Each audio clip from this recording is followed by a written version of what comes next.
हाय महंगाई महामारी की तरह इस मुद्दे को लेकर दंगल में बहस हम इसलिए कर रहे हैं, चाहे पेट्रोल डीजल की कीमतें हों, खाने वाले खाद्य पदार्थों, सब्जियां हो, सब कुछ लगातार महंगा होता हुआ चला जा रहा है। आम आदमी इस इंतजार में है कि आखिर महंगाई से राहत कब मिलेगी और इसी वजह से सरकार से सीधा सवाल पूछा जा रहा है। ब्रेक से पहले आपने कांग्रेस और बीजेपी दोनों के नेताओं को सुन लिया, लेकिन विजय सरदाना जी सीधे आपके पास आते हुए चूंकि जनता को समझाइए कि भ्रम फैलाने की राजनीति मौजूदा वक्त में कौन कर रहा है और ये जो महंगाई इस तरह से विकराल रूप में इस समय छाई हुई है, इस हालात से सुधार की दिशा में हिंदुस्तान आगे कब बढ़ेगा और सरकार को किस तरह के कदम उठाने चाहिए ताकि आम लोगों को जल्द से जल्द राहत मिल पाए। विजय सरदाना जी, देखिए, बहुत महत्वपूर्ण सवाल है आपका। मैं दो लेवल पे इसका जवाब देना चाहूंगा, करीब 1-1.5 मिनट का टाइम लगेगा। सबसे पहले तो मैं इस देश की जनता को यह कहना चाहता हूं, ये जिस समस्या से आप झेल रहे हैं, ये आप और हमारी देन है। जब भी कोई पॉलिटिकल पार्टी अपना इलेक्शन मैनिफेस्टो डिक्लेयर करती है और उसमें लॉलीपॉप देने की बातें करती है, हम आपको ये फ्री में देंगे, वो देंगे, इस देश की जनता को पूछना चाहिए इनका पैसा कहां से आएगा।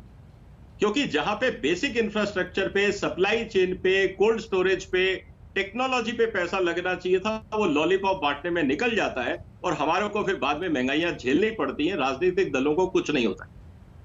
इसीलिए सबसे पहला मेरा निवेदन है कि हर इलेक्शन मैनिफेस्टो का इकोनॉमिक एनालिसिस और फाइनेंशियल एनालिसिस होना चाहिए। यह देश की जनता की जिम्मेवारी। अब आते हैं बात, इस देश में रास्ता क्या है आज के हालात को देखते हुए। देखिए, इस देश में बहुत ज्यादा डाइवर्सिटी है। हमारे यहाँ बीपीएल फैमिलीज भी हैं, हमारे यहाँ मिडिल क्लास भी है, अपर क्लास भी है। एक फॉर्मूले से काम नहीं चलेगा। मेरे 3 सुझाव है भारत सरकार के कंसिडरेशन के लिए। करना या नहीं करना वो उनके ऊपर है। जो बीपीएल फैमिलीज हैं जिनको अभी आप राशन दे रहे हैं, इस समय जिस तरह से महंगाई बढ़ी है, मुझे लगता है कि अगर आप उनको 1000 रुपए के आसपास, नंबर कैन चेंज, 1000 रुपए के आसपास भी अगर आप मंथली ट्रांसफर उनके जनधन अकाउंट में कर देते हैं, तो जो महंगाई की मार उन पे पड़ रही है, जैसे 25 रुपए गैस का सिलेंडर बढ़ गया, थोड़े बहुत और खर्चे बढ़ गए, तेल का खर्चा बढ़ गया, दाल सब्जियों के रेट बढ़ गए, उनको कुछ रिलीफ मिलेगा, उनको महंगाई से कंपनसेशन मिलेगा और उस सेगमेंट को जरूरत भी है। बिल्कुल। दूसरा मेरा सुझाव है मिडिल क्लास के लिए, जिनको आप कैश ट्रांसफर नहीं कर सकते, जो सैलरीड एम्प्लॉयज हैं, अगर आप उनको टेम्परेरी, क्योंकि इनकम टैक्स वैसे भी बहुत ज्यादा लोग नहीं देते हैं, जो भी टैक्सेबल सैलरी के लोग हैं, आप उनको अगर थोड़ा इनकम टैक्स में रिलीफ दे दें टेम्परेरी, कि भाई ये हमें कोविड रिलीफ के माध्यम से दे रहे हैं, उनको थोड़ा सा एडिशनल सरप्लस कैश मिलेगा, वो घर का खर्चा थोड़ा और अच्छे ढंग से चला ले। ठीक है।